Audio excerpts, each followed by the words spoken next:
KPM.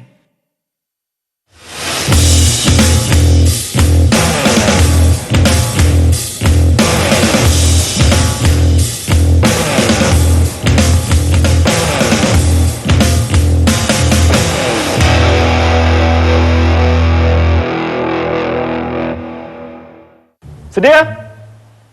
Pasang. Mula. Kenapa awak tak mula lagi ni? Hei, diam pula dia. Dah lah kata macam tu, tak naklah cakap dengan dia. Baik.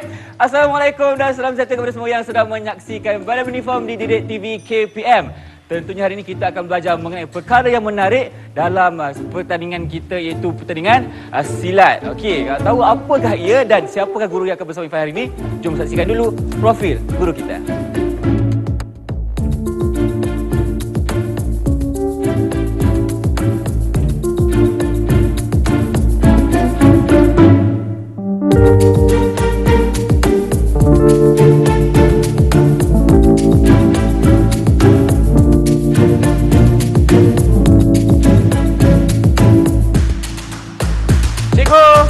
Mana Cikgu Ahmad Nisfu ni, Cikgu? Itu dia. Assalamualaikum, Cikgu. Apa khabar? Waalaikumsalam. Khabar baik? Alhamdulillah. Cikgu segak hari ni. Baik. Hari ni seperti seorang pendekar. Dan tentunya hari ini kita akan ceritakan kepada orang ramai apakah itu silat dan juga apakah yang akan berita-berita menarik kepada mereka yang menonton. Jadi Cikgu, untuk segmen kali ini, apa yang akan kita belajar, Cikgu? Baik, silat. Kita silat ini pergi kepada silat tradisi, silat persembahan, dan ini adalah sukan silat. Sukan silat. Sukan silat kita akan bercerita pada ini, yang mana sukan silat ini, badan penyelaras kegiatan silat ini adalah Persekutuan Silat Kebangsaan Malaysia, iaitu dikenali sebagai Pesaka, yang ditubuhkan oleh Kementerian Belia dan Sukan pada tahun 1983. Dah lama dah, Cikgu, dah ada. Dah lama. Dan pada tahun 1987 Malaysia telah menjadi tuan rumah kepada kejuaraan silat sedunia yang keempat. Dan pada masa itu masyarakat Malaysia terkejut kerana yang hadir pada masa itu penyertaannya daripada Eropah dan juga daripada Amerika. Ifan nak tanya Cikgu lah. Dalam sukan silat ni kan, ada tak kategori-kategori yang berbeza? Dalam sukan silat, sukan yang dibawa untuk kecemerlangan sesuatu organisasi termasuk sekolah. Okey, ada 4 kategori. 4 kategori. Iaitu pertama jurus tunggal. Yang mana dia memperagakan seni jurus tunggal itu dengan keberangan gerak dan dengan mantap dan stamina dia. Jadi ada 100 gerakan. 100 gerakan? Ya, 100 gerakan. Lama. Tetapi ini adalah pattern yang diselaraskan di peringkat dunia. Dan juga menggunakan tangan kosong, golok dan toya. Kalau di Malaysia kita panggil tongkat ataupun rotan. Okey, yang seterusnya adalah jurus regu. Jurus regu. Regu ini diperagakan 3 orang, yang mana ada 12 jurus 12 dengan 99 gerakan. Baik. Okey, yang seterusnya Cikgu? Baik, seterusnya adalah solo kreatif. Solo kreatif. Maknanya adakah seorang pemain itu berseorangan atau bagaimana? Sama macam regu, tetapi sama seperti tunggal, tetapi dia berseorangan dan kreativiti. Dia boleh menggunakan kreativiti dengan tangan kosong, menggunakan senjata, 3 senjata ataupun apa-apa senjata tradisional Melayu. Okey. Itu yang ketiga. Ya, betul. Ada tak lagi Cikgu satu kategori yang seterusnya? Ifan rasa kategori apa yang tertinggal? Ifan ada satu lagi, Ifan rasa. Ifan pernah dengar ni, Cikgu? Silat olahraga, Cikgu? Ya, betul. Kalau dengar. silat olahraga dipanggil di Malaysia, tetapi kalau peringkat international dipanggil silat tanding. Baik, Cikgu. Untuk silat olahraga ni kan, Irfan nak tengok sikitlah perlakuannya macam mana. Jadi, boleh tak kita nak persilakan adik Iqbal kita yang merupakan anak murid Cikgu juga untuk demonstrasikan kepada kita? Sangat boleh. Sangat boleh. Jom kita persilakan adik Iqbal ke sini. Baik, itu dia. Cikgu, Irfan tanya Cikgu, apa yang Iqbal tengah pakai ni, Cikgu? Kenapa baju dia macam lain sikit daripada kita? Okey, inilah orang kata pakaian untuk pertandingan silat olahraga ataupun silat tanding di peringkat dunianya. Baik, apa yang kita lihat ini adalah body protector. Okey. Body protector. Dan di peringkat sekolah atau remaja kita safety ataupun keselamatan diutamakan. Boleh memakai handguard dan bowguard. Okey. Ini dikenali sebagai bowguard. Jadi keselamatan sangat diutamakan. Dan dalam keselamatan ketika bertanding itu, wasit juri yang berpengalaman diperlukan. Seperti mana pakaian yang dipakai ini adalah pakaian wasit juri. Oh, pakaian wasit juri. Okey. Ya, pengadil. Ini yang pakai sekarang lah. Ya, betul. Okay. Sebab pengadil ini tugas dia untuk memastikan perlawanan itu berlaku dengan selamat. Betul. Dan mengikut peraturan. Dan baju yang saya pakai ini adalah baju jurulatih. Di luar gelanggang akan ada jurulatih yang akan memastikan selepas pertandingan itu berada di sudut dan memberikan apa-apa bantuan. Okey. Dan memberi komen dah itu. Dan ini adalah pakaian untuk pesilat. Silat. Ini adalah body protector, kesinambungan tadi. Inilah keselamatan yang perlu ada dalam silat olahraga. Baik. Sudut merah dan sudut biru. Sudut merah dan biru, cikgu? Ya. Okey. Apa bezanya sudut merah dan biru ni? Sudut merah membezakan antara pesilat. Jadi juri akan mudah nak bagi siapa yang tendang banyak, merah ke biru. Okey. Itu untuk membezakan pihak lawan lah. Baik, kalau kita dah kenal dan kita dah mengetahui cara untuk bermain silat olahraga ni, boleh tak Iqbal tunjukkan kepada kita, cikgu? Saya buat sekejap. Okey. Baik, untuk silat olahraga, silakan cikgu. Semasa PKP tu hari, kita ada mengadakan kejuaraan satu silat satu sekolah peringkat kebangsaan online. Jadi kita buat demo sedikit untuk pergerakan silat olahraga. Baik. Kita lihat dulu demonstrasi bagi sukan silat olahraga. Okey. Kita bayangkan pertarungan berdua. Ada umpan, serangan. Okey. Okay, itu kalau dapat di tengah tendang warna biru lah cikgu tendang biru. Tendang biru. Dapat dua mata tu. Dua mata dah. Tendang Okey, sisi. okey. Cari elok yo. Baik. Elok. Dum. Okey. Itu lagi. Okey, kita tengok macam mana dia buat gutingan untuk jatuhan. Gutingan untuk jatuhan. Kita lihat dulu adik kepala kita. Okey, ini adalah teknik gutingan. Dan ada juga teknik lain. Contoh, tangkapan jatuhan, tendang. Satu dan jatuh. Okey. Ini adalah teknik tangkapan jatuhan. Empat mata akan dapat kepada pesilat. Itulah dia sedikit demonstrasi mengenai sukan silat olahraga, cikgu. Baik, banyak lagi perkongsian selepas ini, tetapi sekarang kita nak berehat seketika, boleh? Kita jumpa lagi dalam Badan Uniform Didik TV KPM. Jangan ke mana-mana.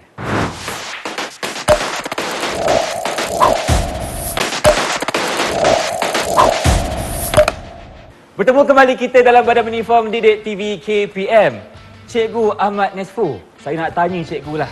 Ni semua ni cikgu punya ke? Piala-piala yang banyak-banyak hebat-hebat ni cikgu punya ke ni? Baik. Piala medal ini adalah kepunyaan murid-murid di sekolah-sekolah. Sekarang ni cikgu Ifat tanya. Pertandingan sukan silat ni ada beberapa kategori cikgu, dari sekolah, universiti, ke peringkat antarabangsa. Mungkin cikgu boleh ceritakan sikit peringkat-peringkatnya. Okey, kita ada peringkat sekolah rendah. Sekolah rendah, acara dini, pra remaja, remaja dan seterusnya. Pertandingan ini untuk satu sekolah, satu silat. Diadakan pertandingan di peringkat daerah, negeri dan kebangsaan. Baik. Yang mana pertandingan ini akan mencungkil bakat-bakat baru untuk diketengahkan ke peringkat yang lebih tinggi. Dan yang paling penting adalah mengikut hala tuju Kementerian Pendidikan Malaysia, dibangunkan oleh Pesaka Malaysia untuk sukan silat di Malaysia. Sekolah rendah berpeluang untuk ke sekolah menengah. Dan sekolah menengah di Malaysia, kita ada Sekolah Sukan Malaysia yang menyediakan sukan silat sebagai sukan pilihan. Jadi atlet-atlet sekolah rendah boleh memohon untuk memasuki Sekolah Sukan Malaysia Terengganu, yang mana dia punya fungsi seperti sekolah bersama penuh, tetapi dilatih oleh jurulatih yang bertauliah oleh Pesaka Malaysia untuk membangunkan secara khusus di sekolah sukan tersebut. Okey, baik cikgu. Kalau kita dah selesai dari segi peringkat sekolah cikgu, peringkat universiti juga ada tak pertandingan sukan silat? Itu lagi menarik. Sebab apabila habis sekolah menengah, universiti Malaysia, seluruh Malaysia, IPT, IPTS, dia ada pertandingan Majlis Sukan Universiti Malaysia, yang mana setiap universiti ini perlukan atlet. menghantar wakil. Ya, mewakil-wakil. Jadi yang terbaik di peringkat sekolah ini, andai kata pernah mewakili menang kejuaraan silat, mereka berpeluang untuk ke universiti dan kemungkinan besar jurulatih-jurulatih sangat inginkan atlet-atlet silat yang bersekolah menengah ini untuk masuk ke IPT. Tapi pastikan belajar itu diutamakan. Kita harus ingat, kita ada ASEAN School Games. Asal school game, Ya. okey. Dan di peringkat antarabangsa, sekolah-sekolah Malaysia telah banyak memenangi pingat di peringkat ASEAN School Game dan juga dibawa ke peringkat atlet ini juga yang akan menjadi atlet yang akan menjadi pelapis kepada atlet-atlet negara pada hari ini. Baiklah cikgu, bila cikgu sebut mengenai pelapis negara tadi kan, Irfan tanya cikgu, apakah kepentingan negara kita untuk punya pelapis negara dalam sukan silat ni sebenarnya? Sukan silat ini sebenarnya Irfan menyediakan pingat yang banyak dan boleh membawa pulang banyak pingat untuk Malaysia. Okey. Jadi pembangunan itu perlu daripada sekolah, menyediakan pelapis, menggantikan pelapis yang ada, Betul. bermula daripada peringkat sekolah dan menghasilkan kecemerlangan dalam sukan di Malaysia. Baik cikgu, terima kasih atas penerangannya. Nampaknya di situ kita kena mula dari awal lagi sehingga ke peringkat dewasa supaya kelangsungan sukan silat ini dapat diteruskan sehingga ke peringkat antarabangsa. Baiklah, sekarang ini kita berhenti rehat seketika. Jumpa anda lagi dalam Direct TV KPM. Jangan ke mana-mana.